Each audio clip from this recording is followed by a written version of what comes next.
The world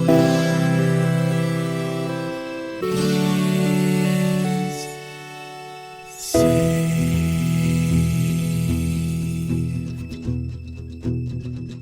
The living room's dark, save for light being cast from the big TV screen and the imminent sunrise that's teasing the one starry sky with whispers of morning.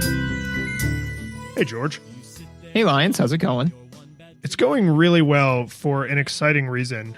All these last 2 weeks, I've been trying to secure the rights from Warner Brothers to use the opening to Tiny Toon Adventures as the opening joke, and I didn't get it. Which means, no, this is great because this means we're not going to do what everyone who has ever reviewed a Tiny Toons game does, which is open their review with a reference to the theme song. We're not going to do that because I couldn't get the rights. Oh man, and that's unfortunate. Or fortunate because it sets us apart. You know, like we're not going to say. And I think people should be happy about that. Me too. So, what game did we play?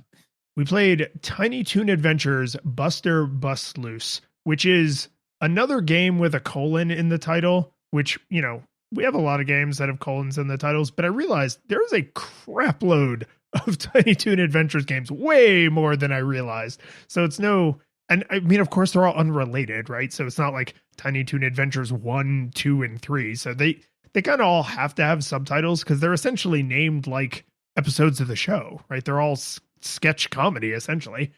Yeah, no, I mean, there is. So right as you said that, I went ahead and Googled it because I remember 2 of them. And I was wrong. Yeah, they basically released at least one every year from 1991 to 2001.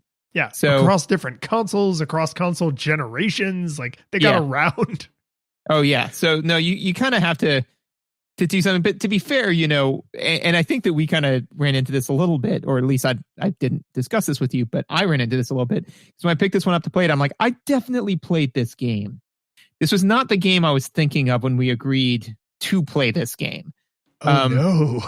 Yeah, which is fine. Like I also played this one a lot too, but I think I played the one for the NES because I remembered being able to switch between Tiny Toon characters and they each kind of like had their own powers. And I thought that was kind of fun.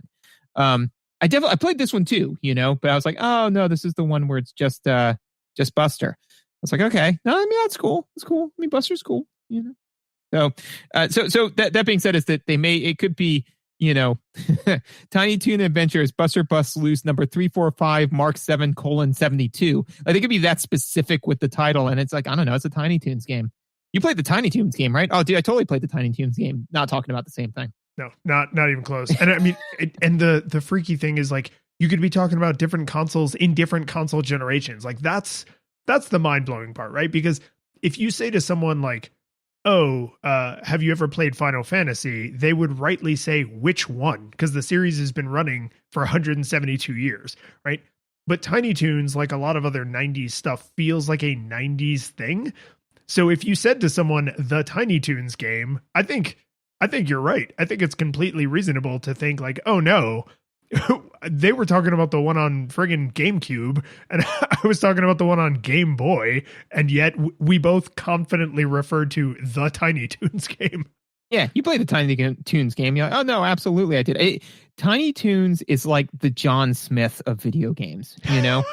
Yeah, I know a John Smith. Like, oh, you know, John, yeah, Smith, right? Mm-hmm. Yeah. And it's like, yeah, no, I know John Smith. I mean, yeah, I think that's probably the best analogy I'm going to get for it. But but I did actually play this game, which came out in 1992. Oh, I took it from you. Wait, but that's the Japanese release. Oh. North America was February 1993. Hilariously, this game is surprisingly different in Japan, which makes me wonder if they have a big Looney Tunes culture over there I don't know about. Interesting. But like now I want to play the Japanese version of it to kind of see all the differences. It's got more levels. It's harder.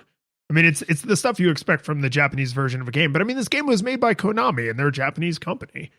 Well, you know, I get it, but at the same point in time, like I'm starting to get tired of being the younger brother in this relationship with Japan. You know, like all of the games that we get are just a little easier, and the problem is that I need it. Like, but I am the younger brother. I am the younger brother. I'm just tired of being treated like the younger brother. I'm like the Wesley Crusher in this relationship, where I'm tired of taking crap from everyone, but at the same point in time, I'm still Wesley Crusher, who is basically the Gohan of that universe. You know, like infinite potential, completely squandered. But that's not the point. The point is that it came out in 1992. So help me. I mean, you're not wrong. I'm technically correct. The best kind of correct. So what was your nostalgia experience for this? Rental. So I loved this cartoon when I was a kid. Like this was a lot of, kids who grew up in the 80s and 90s talk about like the VHS movies that they like ran ragged to where like the tape snapped or it warped from the heat or it wouldn't play anymore or whatever. Like that was me with Tiny Toon Adventures, how I spent my summer vacation. Like I just watched the crap out of that tape, dude. Like just so much. And I watched the cartoon and I played the games because I also played some of the other games. But when I think of Tiny Toon's games, this is the one I think of because this is the one that the Blockbuster that was close enough for me to walk to had. So I would get my, $3.25 or whatever it was 75 years ago when Blockbuster still existed. And I would walk over there and pay with quarters and they would very politely take my money. And, more often than not, I feel like I was probably walking out with this game, which is this was a, Do you think you paid for it? Yeah. And it all came flooding back to me experience where it was like, oh man, I think I remember this game. And then once I actually started playing it, I was like, and flesh melting off my face. And yeah, Ark of the Covenant style. Yeah. For me, so first, my nostalgia experience for the show is I can literally still taste the cocoa frosted sugar bombs that I would eat on the TV tray Saturday mornings, like because I would wake up before my parents, and I long for the day for when my children are old enough to do what I remember doing. So I must have been like 8 or 9, where I'd wake up in the morning and not wake up my parents and just walk out into the family room, into the kitchen, make myself a bowl of cereal, and then just eat it and watch Saturday morning cartoons until like 10 o'clock when my parents would like come up and say like, okay, stop watching TV.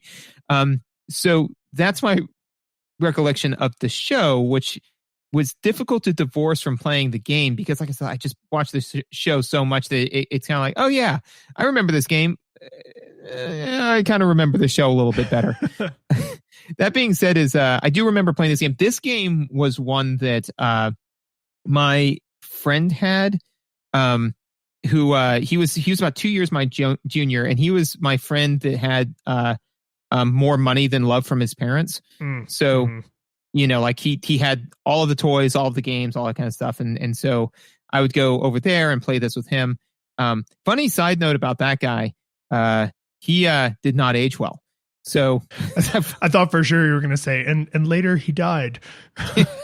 Yeah, he didn't age well. And so then I was just kind of like, maybe it was all of the stuff that you got at an early age that, kind of set your bar weird for what to expect out of life. But, yeah, that's mine. This was my, rented it from a friend. Yeah, no. And I feel like this game is, it is of a game type that was probably either in your personal library, if you had a huge library, or a game you would rent, right? If you were the kind of kid like me who owned video games, but didn't have a library that spanned multiple shelves kind of thing, like you probably didn't own this game. Before we dive into it, we should take a moment to thank Twitter people, thank Go Outside of Your House and Shout people, thank Apple Podcast review people. And that one, I want to lean on that for a minute, because if you go on Twitter or you go outside of your house, like that helps people find the show if they can hear you. When you leave reviews, that's like you've made a beautiful little time capsule that can help strangers you may never know and never meet find the show. So those people, they're doing God's work. The people who are the actual gods of our universe, like part of our pantheon, those are the people who somehow we've tricked into giving us money to help like pay for operations. And so all the patrons are beautiful, unique snowflakes that we love. But we have to give a special shout out to one of our 16-bit heroes, Jacob, who has more money than the other people and is therefore a better person by American standards. Oh, absolutely. No, I mean, there is a direct correlation to amount of money that you have and value. I think that's like economics 101, I think. Yeah, I mean, right? that's all I remember from high school economics is it was on the left side, it was just a dollar sign because, we don't English good. And then and then the two lines, which I believe is called an equals. And then on the right side, it was a picture of a happy face. Yep. That's why, if I ever have another daughter, I want to name her HAR $sign for harmony. Yeah. That just happened. Yep. Funny side story. When my wife was giving birth to my son, one of the nurses told me that is in fact someone's legal name. That is, yes. Mm-hmm. I mean, there's a lot of people, and so you just like calling statistics on this? I'm calling statistics on there's enough people in the world that at some point you're going to have someone who's like, my child's going to have a unique name. And that's how you end up with kids named like Seven and Apple and Harmony. Yeah. So visuals? Visuals. This game looks perfect. Like it is pixel graphics, right? So you don't get the smooth lines and they don't have infinite frames of animation. So the animations aren't perfectly smooth. But if you don't have perfect vectored lines, they do not have perfect vector lines. But if you said to someone, make this video game look just like this cartoon with, this hardware is at your disposal, the colors are right, the proportions are right, the little idle animations are right. It's just everything is phenomenally spot on, like really, really excellent. And now that we've actually played several games that were cartoons that they made into video games, I think this may be one of, if not the best, like truest to the source material. Oh yeah, no, the animation very much so is just, as far as visual for the sake of visuals, is it's great, it's crisp. They didn't feel the need. Clearly, Konami, when they made this game, they said, we want to make it feel like you're playing the cartoon. So they didn't do a Dragon Ball Evolution situation where they were like, nah, let's take the source material, but like do something different and make it our own. They're like, no, that's not what people are showing up for. They're not showing up for you, Joe game director, Bob Smith, to get your take on the dystopian like version of Tiny Toons. Like they want to play Tiny Toons. These are kids generally. They want to play they want to play their favorite cartoon characters that they watch every Saturday while their parents are still asleep. That's what these kids want, and it delivers. The game delivers on that. At no point was I saying like this animation doesn't feel right. The only downside was that, again, I was expecting to see to experience the beautiful animations of all of the different characters that I could play as, because I thought this was the wrong game. But again, like I had to like walk that back for myself, because that was not a good expectation to have. Here's one of the things though that I thought was a weird choice. There is a bananas amount of text in this game. Yeah, that's true. And it's not like it's all consolidated just in between levels. Like there's story that happens in the levels. Mm-hmm. Which is odd to me, because one is that a lot of the dialogue, the text isn't used to deliver jokes. It's used to deliver exposition, right? Yeah. And yeah, so no, it's totally like, these are my thoughts and feelings as a character. Yeah, which actually I saw a thing recently on kind of exposition and why it works and why it doesn't. I won't go down that rabbit hole. But that being said, this is pure expository dialogue, right? Or monologue in most cases. So that's fine. But I thought that, again, this is mostly directed at children. Now, it is mostly directed at children who should be literate, right? Like who, probably 10 to, 8 to 12, somewhere in there, right? Yeah. Up to mid 30s. Yeah, up to mid 30s, maybe, I mean, if you maybe older, yeah, who knows? Like, I'm not here to judge. But that being said, is even kids of that age, they're not they're literate, but they're not going to be able to scream through bodies of text, right? And on top of that, very easily, there's a child version of this game, which we'll get to later. But children much younger could play this game. Teddy could play this game. So it was odd to me why they made the choice to deliver so much of the expedition through text, considering their target audience, when I felt that all of the narrative could have been delivered purely through visuals, a la like Mario, like what Mario does, right? So when Bowser doesn't generally show up and say like, I'm capturing the Princess Peach for these complex narrative reasons. It shows him like show up and Mario's eyes go bug-eyed. And he's like, nah, and then like Bowser snatches up and goes, ha ha ha, and like leaves like, when whatever the Western dude is like, I've stolen all the stuff and you got to catch me, and Buster's like, oh no, Montana Max. Yeah. That's what I said. Like, again, there was this huge body of text. I was like, all of this could have just been shown purely through visuals. So it's not bad. It was just weird to have a lot of text thrown at me in a game like this, where this is their target audience. So I think you are right that it is a little awkward. My guess is that this is the trade-off they settled on to have the feel be truer. So in between each of the levels, the characters are looking right into the camera and they're talking directly to the viewer, because that's what happens in the cartoon. And the levels they're not set pieces, they're literally sets, right? Like you are performing this story for the audience, and it's like in between, like when you're in between levels, there's like a film strip on the side, right? Like they digitized an episode of the show, basically, right? It's just they talk right to you. Here's the story. Some of it feels like it's a skit and these people are all friends, but also some of it feels like it's actually happening. Like, yes, Montana Max actually is a douche. Like, he's not pretending to be one on TV. Like, he is a knob, but that's also his character. And unfortunately, they didn't have the... You got to play what you know. That's true. It's method acting. That's the thing, is that Montana Max is actually British, but like he's just been in character for like all 8 seasons. There you go. Yeah, secret Brit. Montana Max is the Jared Leto of character acting. So Montana Max aside,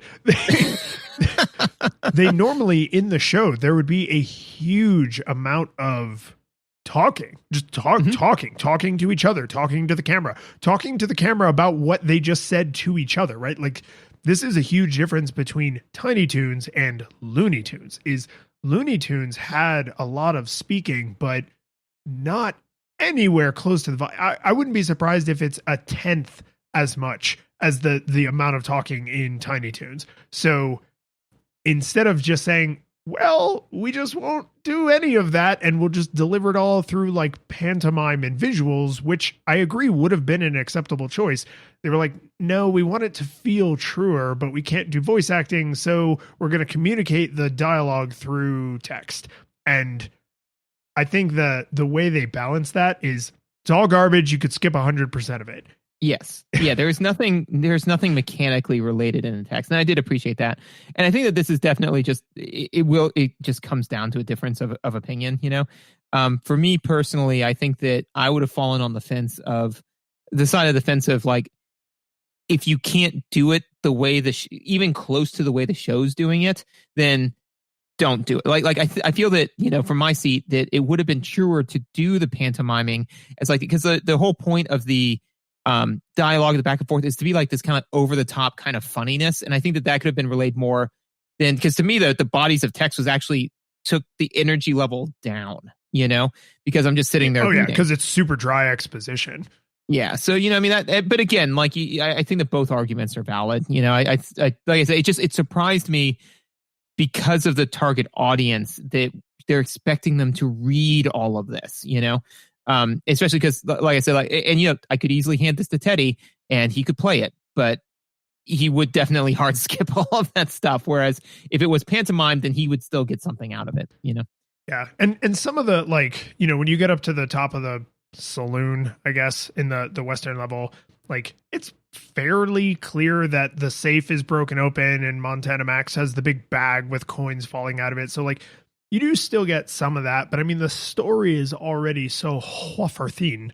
And then when you add in the fact that what story there is being largely delivered through text and only minimally through what you see happening in the action, it is like, I'm actually with you that, like, I disagree with the trade-off they chose, but I can see someone saying, like, you guys, there's a lot of dialogue in the show. There's a lot of dialogue in the show. The game has to have dialogue, and they went with it. Like, they were probably aware that they were like, this isn't as funny as being delivered in silly cartoon voices, but I mean, show has a lot of dialogue. Game's got to have dialogue, and so they put dialogue in it. Yep. No, legit. And again, a legitimate decision. And you kind of mentioned one of the notes I had, which was the whole thing is framed as them putting on a show, which was very, very much in line with the source content. And this may change later on. So, because we did mention that, you know, there's a child version of the game, which is the easiest difficulty, which I played it on a lot. And then it wasn't until a little bit further down the road that we realized that was a fundamental choice that it had some negative repercussions, which we will cover in gameplay. So I said all that to say this, which is that I didn't fight a whole lot of the bosses, but the bosses that I did fight, I felt that they had a poor visual affordance on how close to beating the boss you were. You know, so like when I was fighting Taz or I forget who the other boss, the other couple of bosses I got to. Anyways, but when I was fighting them, I was like, okay, they're either close to death or I've hurt them not at all. Like I don't know. Like, I know exactly how much health I have left, but I don't know whether I'm doing well or poorly. And a lot of the times you can kind of get past that with saying, like, the rule of three, man. You hit a boss 3 times, they die, you know, but no, not the case. Like, you'll hit them 17. I don't know. I lost count, you know, but I was just like, I guess I'm just going to keep doing this. And some of them had enough hit points or whatever food points in Taz's case, right? You know, enough damage points to where I actually started to doubt whether or not I was doing the right thing, you know? Yeah, especially because, and the Taz encounter, really Dizzy. Sorry. Oh rookie God, mistake. you're right. Yeah, Dizzy Devil. Yeah, Taz is his dad. Taz is my father. Man, we were about to get like actually like just all over the place. Really, I can't believe you did that. Yeah. Dizzy Devil. So his level is he's walking on these like conveyor belts, and you have to be on the conveyor belt below him, and you hit food from below, and it pops up into his mouth, and he eats it. And after a food or two, he goes into his, you know, devil spin, and he flies all over the place, and he destroys part of the level. And you just lather, rinse, repeat until the encounter is concluded.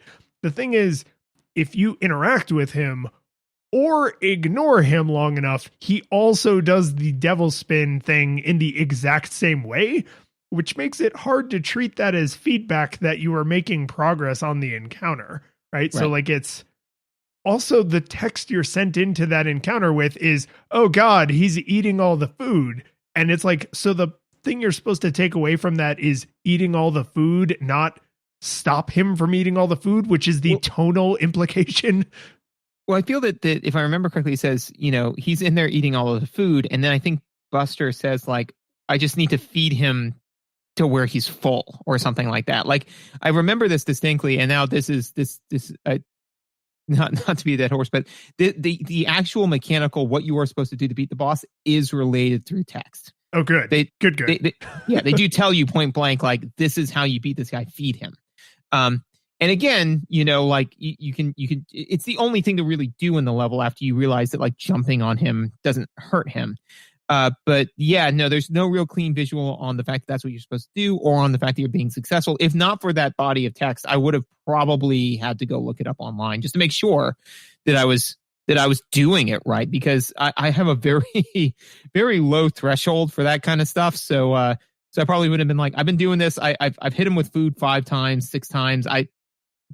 I'm clearly doing something wrong, So that was one place where I thought that the bosses didn't have, they either need like a health bar or a different animation for when they've taken sustained damage, something, to let me know that I'm doing the right thing. Yeah. And that is a weird, with so many other super cartoony, like response, like when Buster gets hit, it's, oh my God, it takes 1,000 hours for that little animation to play out. It's the slowest. When you die, you get thrown in the garbage. Yes, into a literal dumpster. Yeah. Right. So there's the you getting hurt animations are super loud and in your face, right? You have a little heart meter like Zelda style, and you lose a heart, and that's obvious. And if that's not obvious enough, he makes the eyes screwed up, teeth gritted, and he goes bouncing back and he flashes, right? It's really, really clear that you have taken damage. Most of the enemies only take one hit, but some of them do take 2 hits, and that's also fairly clear when you've hit them, because they have a little I got hit animation. But you're absolutely right that for some unknowable reason with the bosses, they're just figure it out and then hope you're right, because sometimes you'll get a reaction that's similar to when you're doing the right thing, but it'll be the wrong thing. And then who knows what, right? It's a bizarre choice, I guess. I don't even know if I would call it that. It's almost like an unforced error. You just they clearly knew that visual feedback on giving and taking damage mattered, and then when they got to the bosses, they forgot. Yeah, or just, now to be fair, there is something to be said for when you're designing a video game, for literally forgetting what the player coming in fresh doesn't know. I know that there was one game design story that I heard where basically a guy was called in to fix a game, and he was like, okay, and so he pressed all the buttons, did all the stuff, and he's like, I cannot figure out how to open my inventory. How do you do that? And the developers were like, oh yeah, you triple click the player, and it's like, why would I think to do that? And they're like, oh yeah, but they've been working with the game for so long that they're like, yeah, you just triple click the player.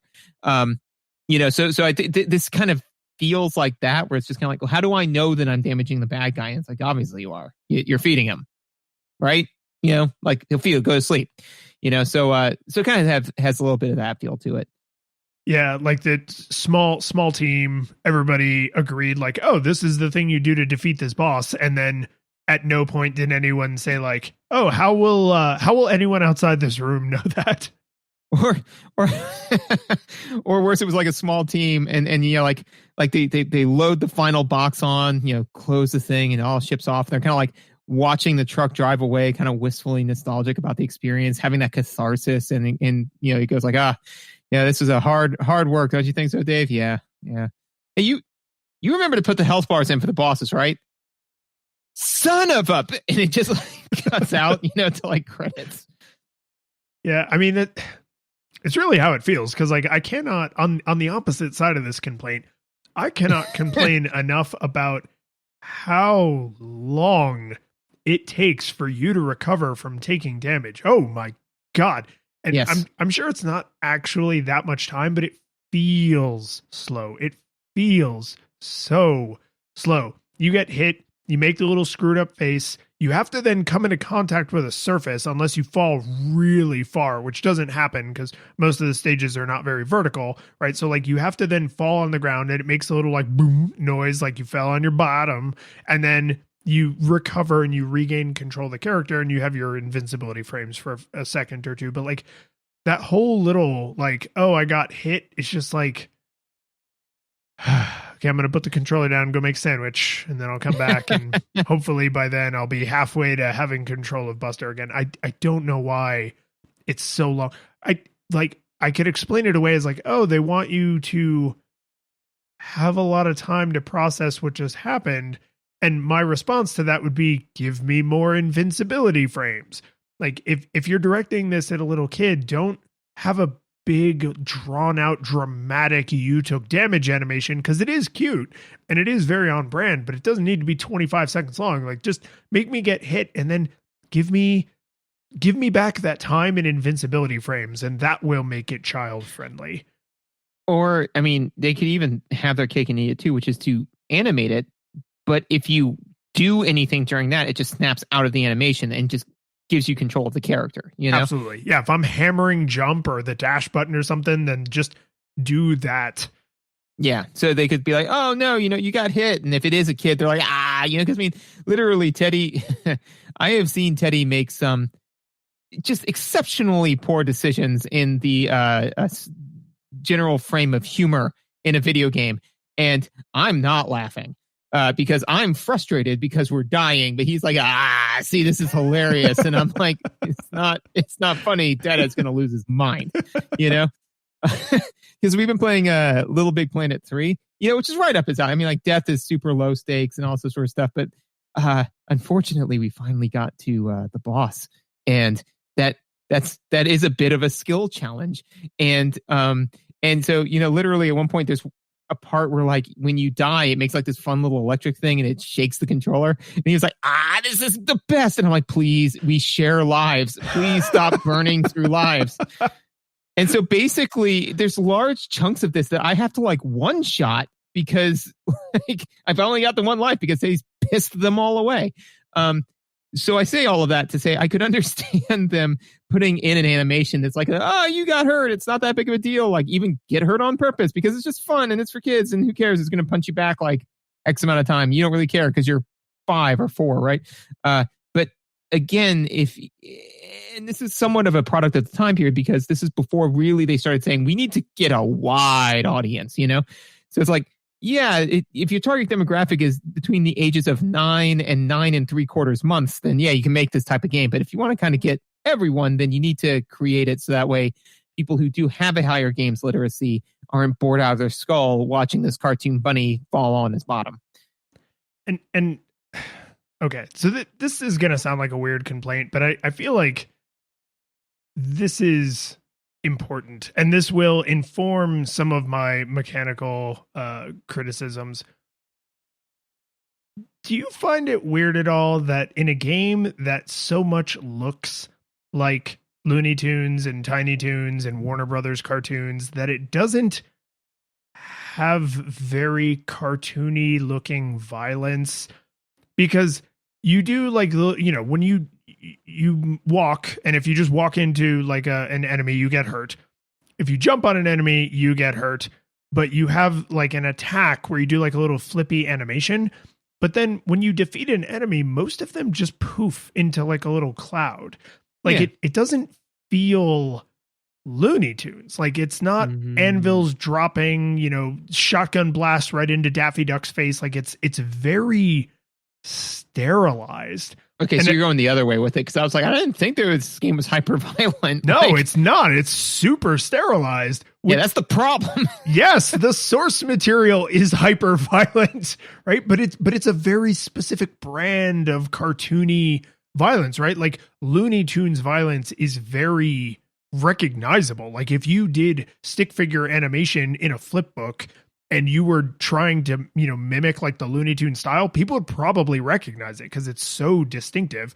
Even like Hanna-Barbera cartoons, which were also trying to rip off that style, they tried to go unique enough that it felt like Hanna-Barbera. And they did accomplish that, but it was obviously like, you knew who their competitor was, right? Like, that they're Pepsi and goddamn well who Coke is, right? So like, it's its own thing, but they want to be better than Coke. This felt like neutered or sterilized or watered down, like whatever you want to call it. And I kind of sat back and I was like, well, maybe this is just really hard to translate into a video game. Oh no, wait, Battletoads exists. Battletoads somehow has better Looney Tunes violence in terms of the animations. And I'm not talking about like the game feel or the sound effects or anything. I'm just talking literally how it looks. When I think the game's a little bit harder. Way easier, dude. Tiny Toons Adventures is like renowned for its difficulty. but I mean, like when Rash or whatever their names were, like when one of them gets like the giant fist and smashes a guy, and there's like that 1 or 2 frames where everything stops and you feel the punch, and then they goes flying off screen a million miles an hour. Like, that's Looney Tunes violence, right? Like when you smash them with like you kill a guy and you pick up the leg and you go and you kill another guy with the leg and it like boom in the giant boot and like you turn into literally into like an anvil in the second level when you're descending. Like if you were going to take Looney Tunes violence and translate it into a video game, I feel like it would look like Battletoads, and this game doesn't. And that seems it's an intentional choice. Like they very intentionally watered this down because now you're not watching Daffy Duck get shot in the face. You would have to be the one shooting Daffy Duck in the face or getting shot in the face.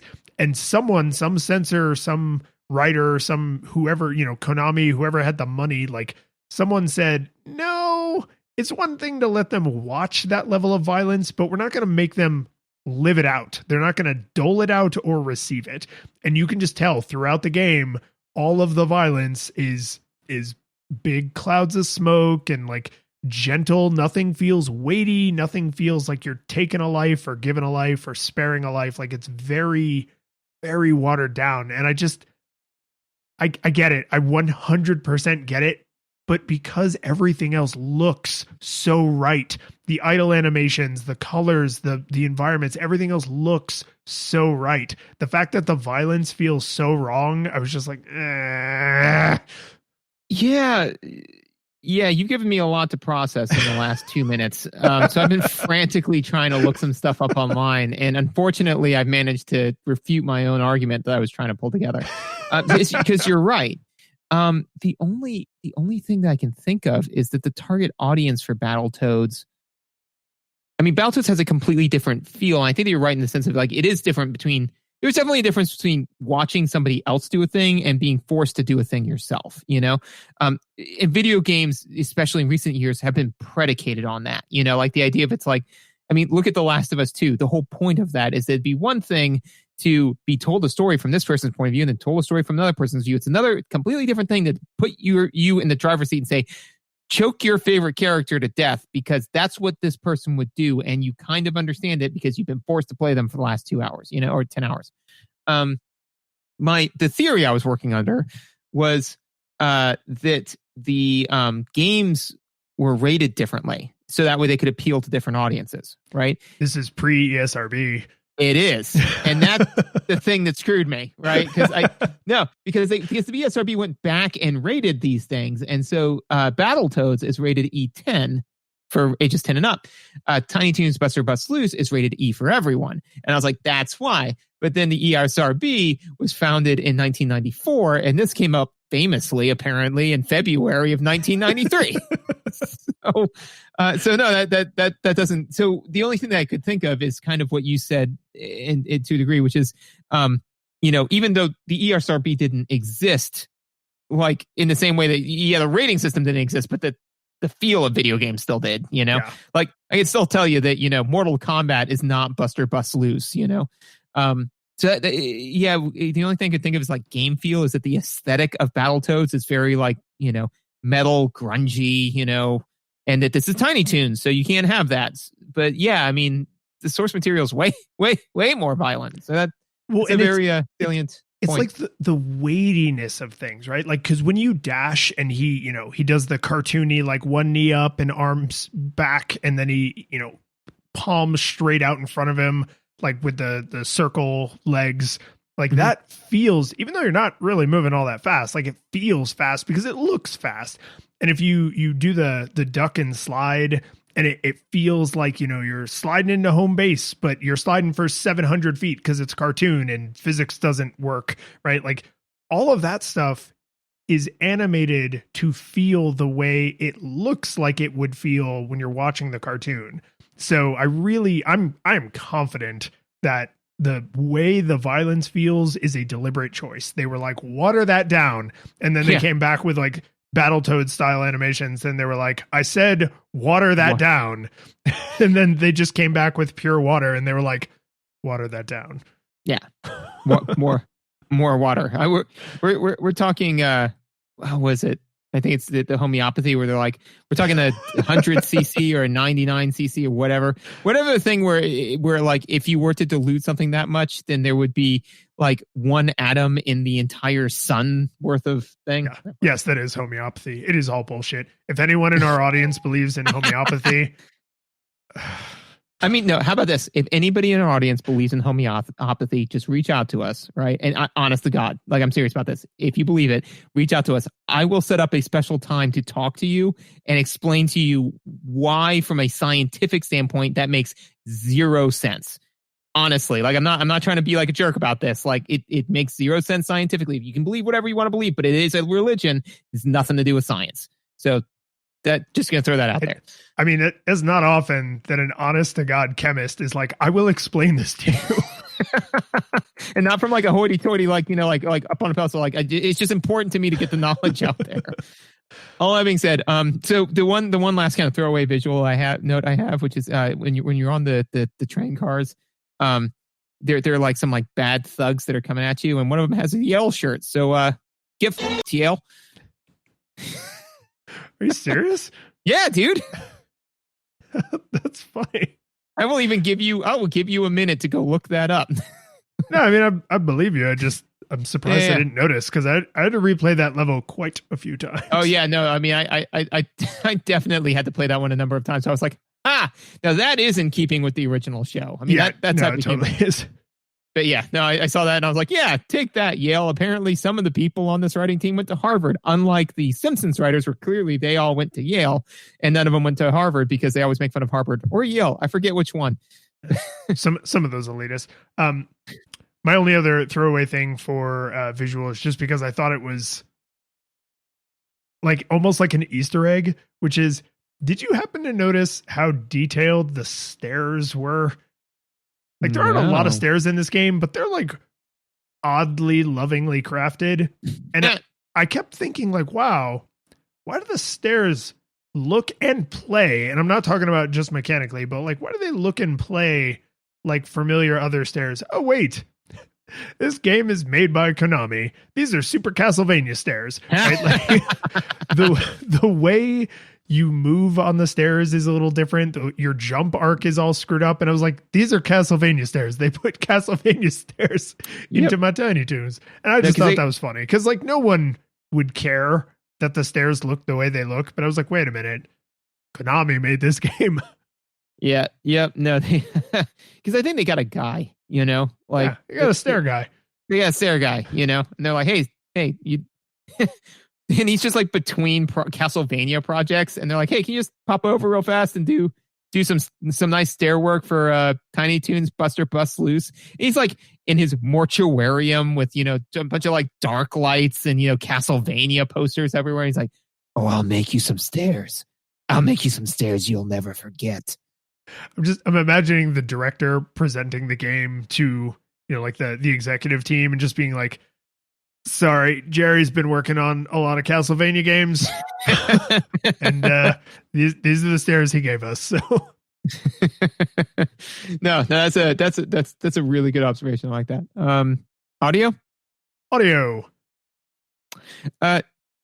The music's great. It's Tiny Toons music, man. I mean, if you listened to Tiny Toons, then this will definitely like hard hit that nostalgia button. And I would love to, kind of hum a few bars, but I mean, we didn't get the rights. So it's true. We did not. It can't be done. And oddly, that actually means you can't hum basically any piece of music in the game because every piece of music in the game is like an on theme version of the melody, right? Like the overture, whatever it's called, the theme music.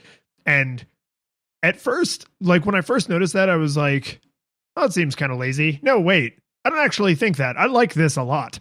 Like, like emotionally, I was feeling it correctly. And then like my cognition tried to like be a hoity-toity ass about it.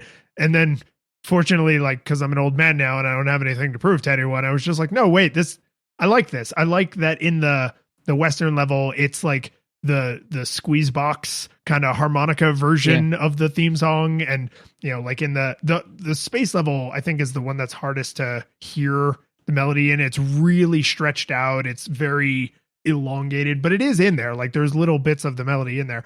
And it's just, that's the whole, that like 90% of the music, because there's some like game showy style music. There's little mini games in between and they get like little game show music, but it's all straight out of Tiny Toons. Like it's all, they didn't bother to orchestrate original melodies. They're original arrangements, but they just took, you know, music straight out of the show and they reused those familiar melodies. And I love it. I think that's great, right? Just like I want all the colors to be the right blue and white and everything. Like I want my Tiny Toons to sound like they look, and they do. They totally do. Well, and I'm sure there's a very good musical word for this, which I assumed you probably know, so you can correct me when I'm done monologuing here.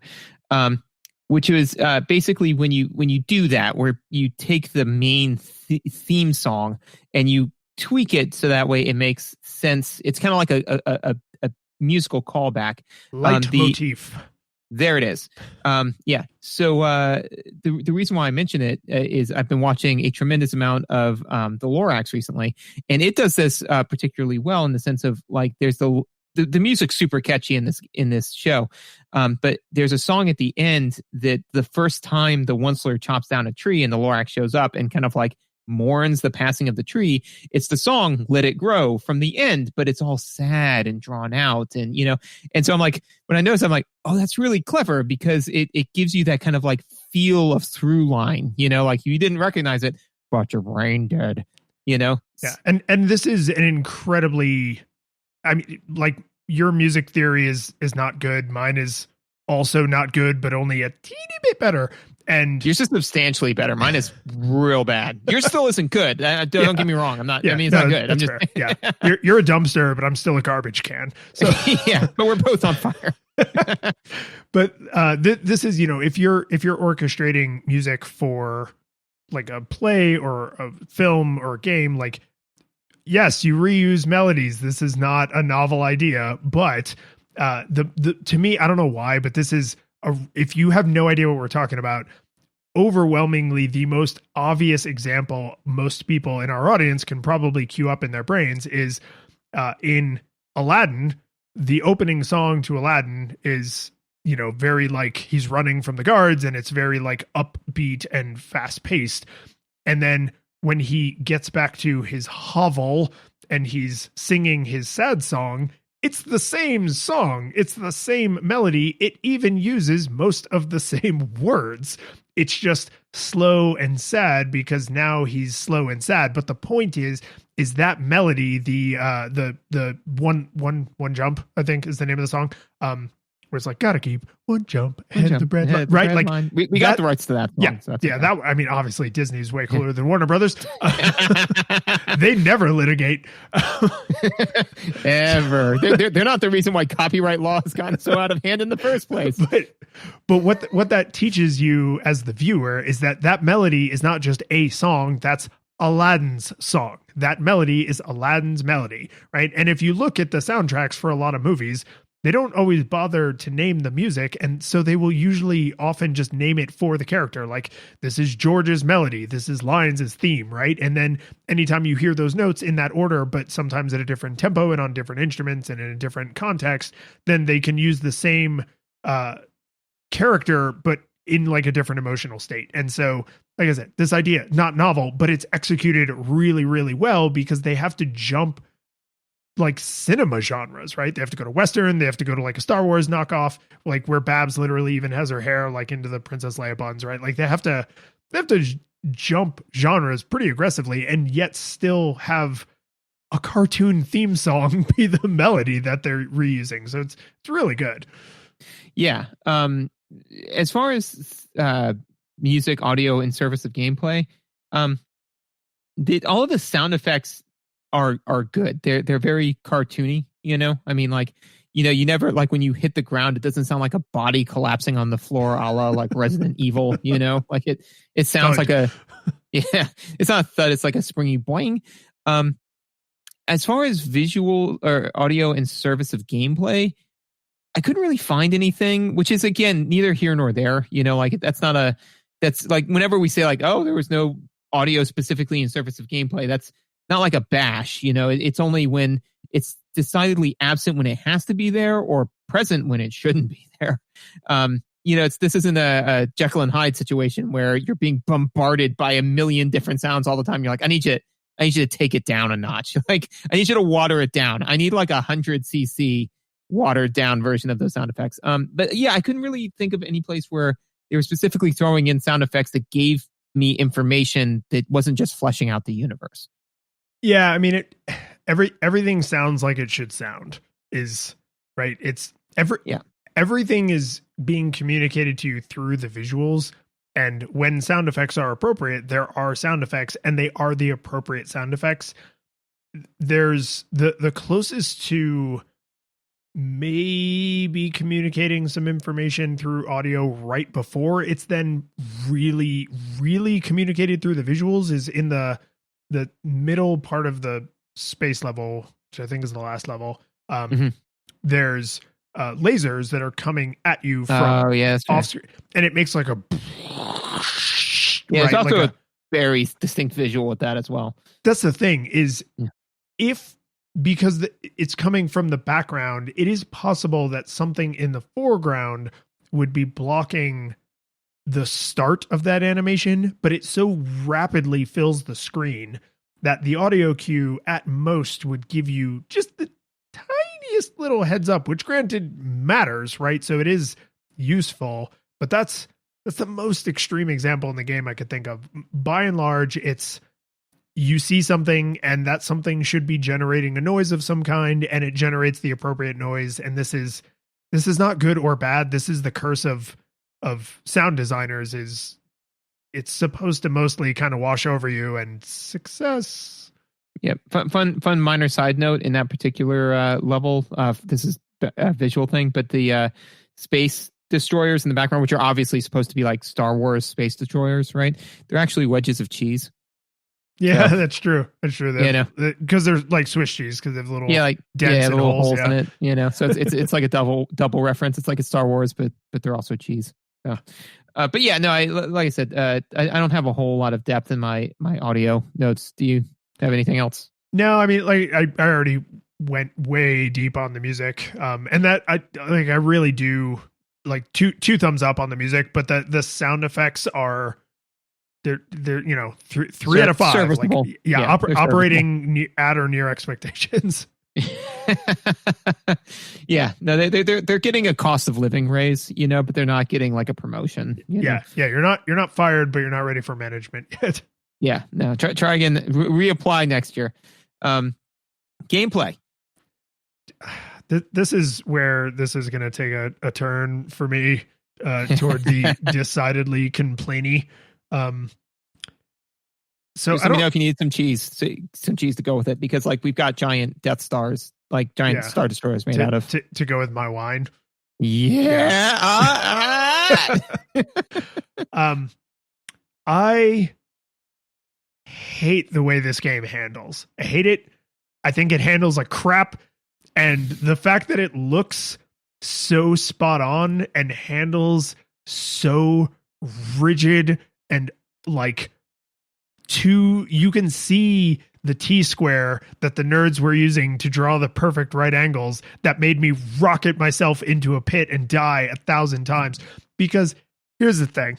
I was hoping that I could save this complaint until we got to mechanics, because I almost brought it up in visuals, but hey, you made a game that exists in the universe with Wile E. Coyote. Wile E. Coyote is in this game. How the don't you have coyote physics? Why, when I get to the end of a platform, do I immediately fall at terminal velocity to my death? Why? Does this game not have coyote physics? It literally, why do they not have the eponymous physics, right? The term unforgivable feels a little weighty to throw at a children's game for children, but this is just irredeemable. This like, not to give up the trick, but like this ruins the game for me. The fact that it looks so much like a cartoon and plays so much like everything is made out of rocks is just experience ruining. I agree that the game is okay. So again, there's 3 difficulty levels. I didn't even try the hard one, man. I think it's children, normal, and challenge. Which, yeah, again, a weird choice because in Japan they're just called easy and normal. But apparently, even that would have been too confusing for Americans, so they had to call it children, normal, and challenge. Right. So the children, version was what I started, because I mean, a lot of times when we play these games, we just put it on easy mode because I want to review the game. I don't want to. We're playing under duress. Yeah, like I don't want to get 4 hours into my gameplay and be like, well, I'm still on level 1. I've gone through 3 TVs and 4 remotes. One time I threw 2 remotes into the same TV. So I played on child. In child mode, it actually plays not as badly, just because the main key difference is that your dash makes you invincible. So if you dash through someone, they poof, which is, and you're right, but on normal, it also hurts enemies, just not all of them. Yeah, but it also hurts you. Yep. So that causes a decided difference, because the game, I think, has a way better game feel on child, because you can get running at a good pace. You can blow through some bad guys, and you're like, yeah, this is fun, and there's still challenge. You can still fall down a pit, and you can still get hit by bad guys when you're not dashing. But yeah, once you switch it to normal, it feels very. Considering that the only thing that's novel about this game, really, outside of the aesthetic of it, the visual aesthetic, is the dash. Like, that's it. Outside of that, it's a desaturated platformer. So the fact that they completely take the teeth out of the one fun thing about the game, the dash, is weird. And it does. It makes it feel very jerky because you want to use the fun thing, and they keep punishing you for using the fun thing. Well, and it runs out, right?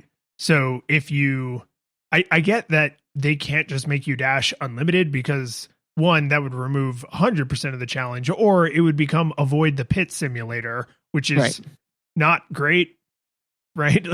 But this feels like the way you interact with enemies, where on normal, because let's for all intents and purposes assume that normal is the intended experience, right? So the fact that you can dash through some enemies but not others, but oh, by the way, the dash hurts a lot of those enemies if you're jumping, so you can horizontally jump through an enemy when you're dashing that you couldn't run through if you were on the ground. And I tried to test this, but eventually I was just like, you know what, it's not. No, I'm not going to do a bunch of randomized controlled trials of like which different techniques works in these different situations, because the point is it's not obvious, right? And it's not obvious, even though I've put a fair amount of time into the game. And then you have to do like the little flippy jump, right? Your normal jump doesn't, if you land on an enemy, it doesn't hurt them. You have to hit the attack button, which does the little like falling leaf flippy animation, which is actually cute, but it sure as hell doesn't look like an attack animation. It doesn't. And the hitbox on is really kind of weird. All over the place. You can hit them from the side, but if you hit them too early in the flip, it doesn't work, unless sometimes you're going backwards. If they're coming at you from behind, but you're flipping to your front, your ears sometimes will kill them. It's Texas front, which is you're down. That's right. But this is the combat, such that it is, really feels like that's where they gave up on making it feel like Tiny Toons or Looney Tunes, and they were like, okay, we need to make it play like a video game for children, and that was bad. The attacking thing should be removed entirely, right? Jumping should be enough, and dashing should always work, because that feels like a cartoon. If the hero, Buster, goes screaming into, random rat number 75 who popped out of a locker at 1,000 miles an hour, that rat should poof into dust. Buster should not get hurt. Yeah, they did an example of that on I'd like to see something similar to what they did on The Boys, like that first episode, where A-Train just like goes through. I mean, you just go through them, Yeah. Yes. Yeah. Poof. That's dust. Now just imagine flipping those two things, right? Like, because it's awful on both ends, right? Because it's awful like seeing Buster Bunny like liquefy a rat, where there's nothing left but feet. But also too, like if a train like went through the person, it just poof. It's like that. Well, that's not right. So and here's where I think that agreed. So the core gameplay of the game it's not like awful in the sense of it's completely broken. It's just not good. Like I'd make the argument that like we have played games where we're like, nah, this is pretty much like broken. Like, again, Jekyll and Hyde being a great example of it, where you're like, it's not really a game. And I think that the reason why is because they tried to do too many differences in kind, because instead of being really, really good as Buster Busts Loose, they have the 5 different games in here, man, like, so because you've got, all the different boss fights, which in and of themselves are a little bit different. Like, for instance, with Dizzy, you're not trying to beat him to death or whatever it is you've been doing throughout the whole level. You're trying to feed him. All right. But even still, they've got 5 different mini games, all of which they had to design mechanics for, I mean, like, so all of that, like, so takes time and energy and resources and money. So instead of saying like, no, you know what, we're going to make a really, really well honed game about Buster Busts Loose, and it's going to be fun, and it's going to be great, and it's going to be Looney Tunes. They're like, let's just make as much stuff to keep the kids' attention. Well, and it's the variety show aspect of Tiny Toons. Animaniacs was like this. Looney Tunes wasn't trying to be like this, but because it was a series of shorts, I think it had a similar, like, oh, well, you watch, Bugs Bunny, and then you watch Daffy Duck, and then you watch Taz, and then you watch whatever, just on. And like each one is only, 4 or 5 minutes long, and then you throw half a dozen of them into a 30-minute block.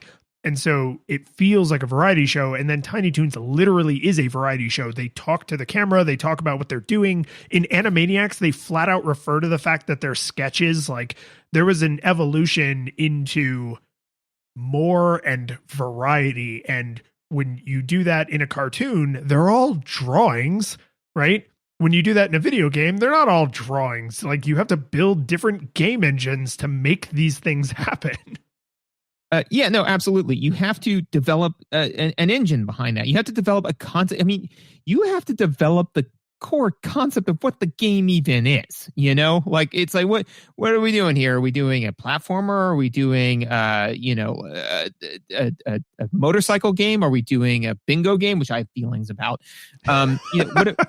What are we doing? And so the fact that they spent so many resources doing all of those different things, I think that they just did not spend the time to really hone the game. And again, not to give away the thing, but like this felt, a lot of the game felt obligatory, like in the sense of like, it's just, you had to do it, It was like the playing the video game to get to the cutscenes kind of a thing, where you're like, I have to play this game. It's kind of like that, where you're like, oh, well, I want to play as Buster. So in order to do that, I kind of have to do all this stuff I don't really want to do. The best example of that in my mind, like, this is here because this is a video game, is some of the levels auto scroll. And here's why I say they put that in there just for the sake of it being in there. Try and imagine in your brain mind, in Super Mario World, you're on an auto scrolling level. You put the controller down. What happens? The level keeps scrolling? It does. What happens to Mario? He stands still. And then when the edge of the level reaches where Mario is, slowly pushes him. It slowly pushes him. I did do it. Did I get it right? You did. Yay! In this game, if you go off the side of the screen, you die. You just die. And I know that there are other games that have done that, and those games are also wrong because it's not fun. And here's the thing. Remember way back in the visuals when I said that Buster has like a 25-hour long you got hit animation?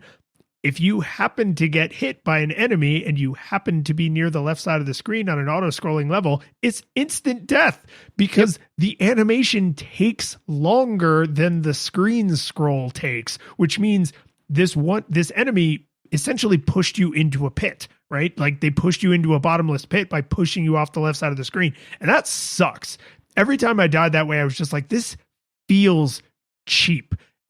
It's not that the enemy came flying out of nowhere. It's not that I made a stupid mistake. It's not that the platforming here is tricky. It's that the animation of me taking damage killed me. Well, and first of all, imagine how horrifying that looks to the like Buster, like within the game, you know, because I'm definitely picturing something a la Reboot, you know, where it's like, oh, like where the game world is being devoured into nothingness. Yeah, because I mean, literally, that's kind of what's happening, you know. Yeah. So I'll do you one better. The way I died, it was in that same way, which is very, very frustrating, is because you don't die the minute that like the side of the screen touches you. It's once you're completely off the screen, right? So I was about halfway off the screen, and they do set up a jump on like on the Texas Southern level, right? The Western. Thank you. Whatever. Texas is the new West. Texas. It's Texas West, which is hour down. Yeah, there you go. Yeah, it all I got comes it together. But they have some like very distinct jumps that you got to make in there. And like where you got to time that pretty precisely. So I was like way on the edge, and apparently while I was getting all situated, I pointed myself in the wrong direction, and then sprinted in the wrong direction, just off of the screen. But I couldn't really see it because again, I was allowed to be halfway off the screen, you know. So yeah, it was just, and I remember I was like, oh, okay. And so that was my last life. And so then that punted me back to the beginning of the level, which brings me to my next note, which is the cycle time on this is hot garbage. And I hated it. I hated every bit of it because there's checkpoints within the level. And if you just die, then you get kicked back to the checkpoint. If you continue, you get kicked back to the beginning of the level. And, you know, normally I would whine about this a little bit because Celeste ruined everything for me. And then you would say, okay, but the thing is that when you get kicked back to the beginning of the level, it's because you need some more practice because, you know, like that's what they're trying to do. But no, that's not the case in this game because what the game becomes as you're going through the game is wildly different. The area that I was dying in had nothing to do mechanically with the area I was being punted back to. And that was infinitely frustrating because I'm like, I have mastered the skills that I need to have here. I can clear this unless I just stop paying attention for like 2 seconds. I can clear this pretty easily because all this is platforming. The part that I'm struggling with is the razor thin timed jumps that come in the Western level immediately following that. I need to practice exactly how to time those jumps. I don't need to walk past this tomato throwing coyote one more time. I will end him. No, you will be happy to know that I actually had this realization where I was like, oh, I'm going to call them scenes. I don't know what they call them in game, but like there's the Western level. And then that level has like the scene where you're in the town, the scene where you're on the train, and then the scene where you're like at the front of the train. And that's where you deal with Montana Max. Or like inside the train, I guess, whatever. But when you die, you go back to the beginning of the scene. But some of the scenes, like the auto-scrolling train part, is so long that actually has a checkpoint in the middle. So some of the scenes have additional checkpoints, but generally you start at the beginning of that scene, I think for pretty much all of them, most of them, certainly. When you continue, that's when it throws you back to the beginning of the level. And I had the exact same realization you're describing. I have no notes. Like I have nothing to disagree with you on because normally I would love to give the designers the benefit of the doubt and be like, nah, George, you're just an impatient dick. Like but I am. I mean, like I totally am, but right. But you're correct. But I'm also right. Yeah. You're correct and impatient. You can be two things. And the Western level is such a startling example of that because the Western level is the second level, right? Yeah.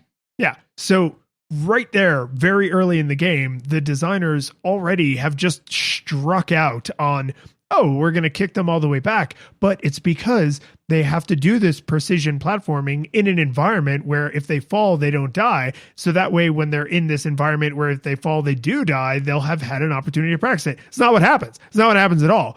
You're in a completely safe, sterile environment, and then they throw you into D-Day. Like, it's just, there's no like skill growth curve. The first time they ask you to do razor precision platforming is also over a bottomless pit where you die instantly. Like, that's not good design. It's not good design at all. Bad design in any game. It is. And to couple that with like, oh, by the way, you then have to replay through a bunch of easy baby stuff to get through to the part you need to practice. It ain't good. It's not a good look.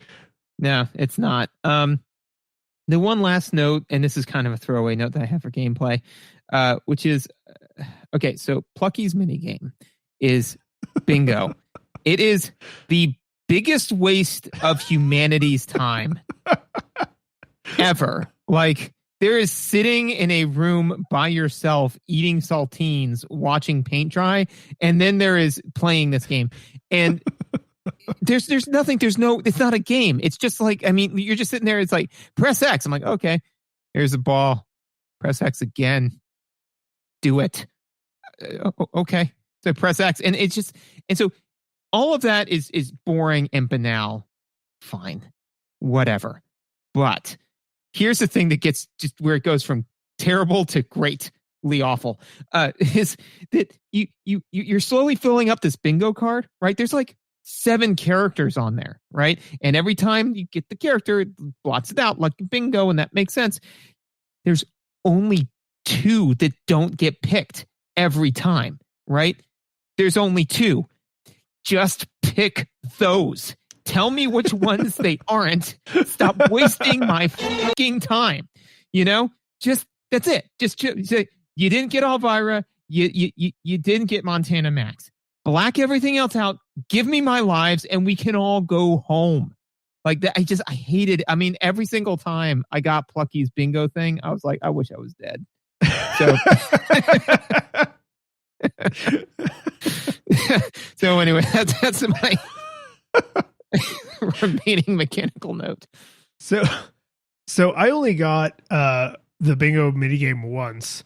Somehow I got Hampton's like puzzle sliding tile puzzle one. Literally never got that one. I got Plucky's like 7 times. I swear to God, the game was doing it to me on purpose. I got Hampton's and Babs's several times, which is the one where you're like, it's kind of like you know what it sort of plays like is Zombies Hate My Neighbors. Zombies Hate My Neighbors, yes. Yeah, no, it totally is. The camera and everything. But the one that I thought was, because I did get Plucky's, but I only got it once. The one that I thought was a like insulting waste of time is the one where you have to order your characters to make them heavier than the computer's choices for ordering those characters. So it's like, yeah, I didn't even get that one, dude. It's not just bad because it's bad. It's bad because it's insultingly dumb.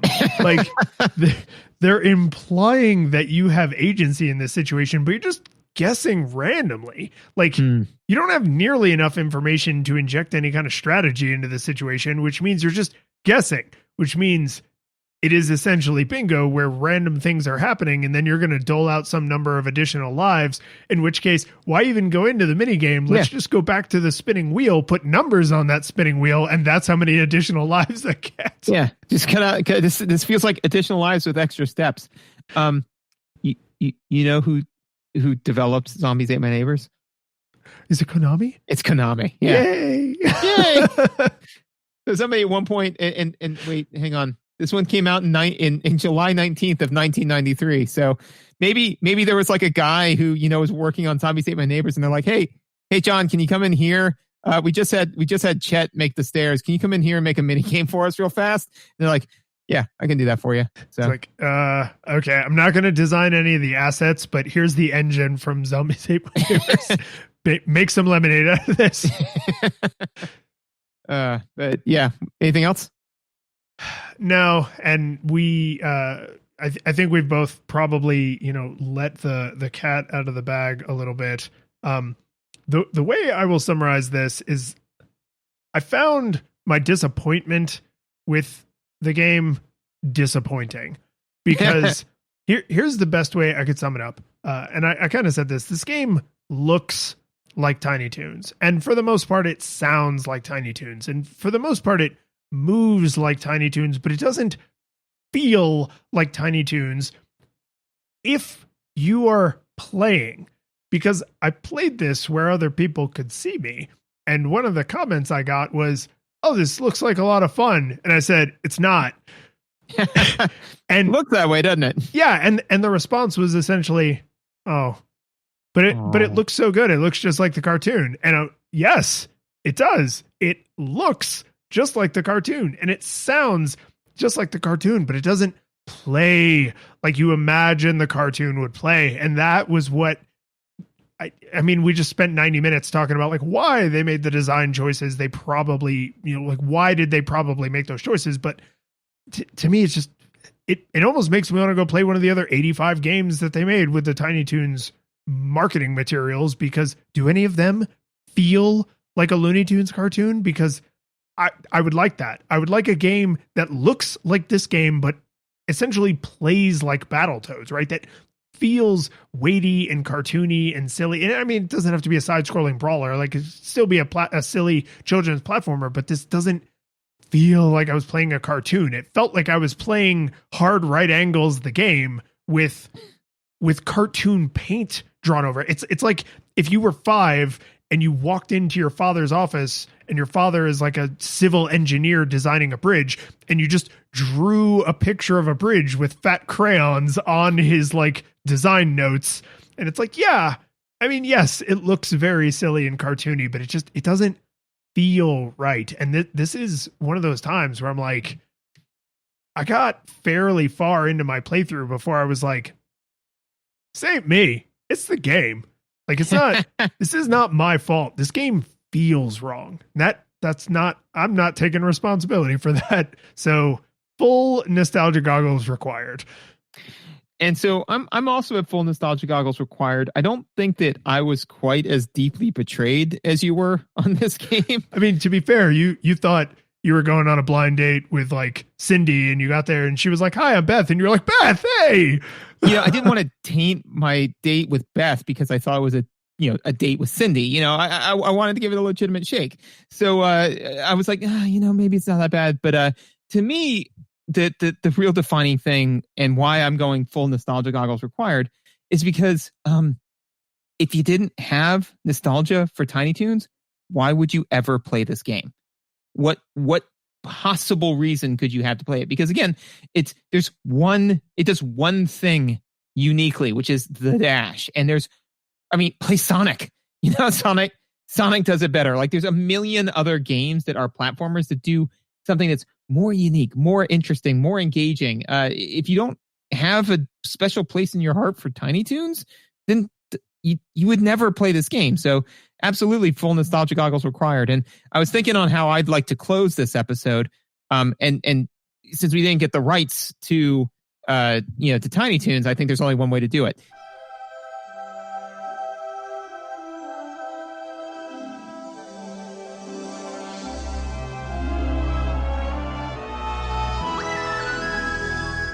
The curtain falls, the music plays, the credits roll, then it all fades to black, and you're left by yourself.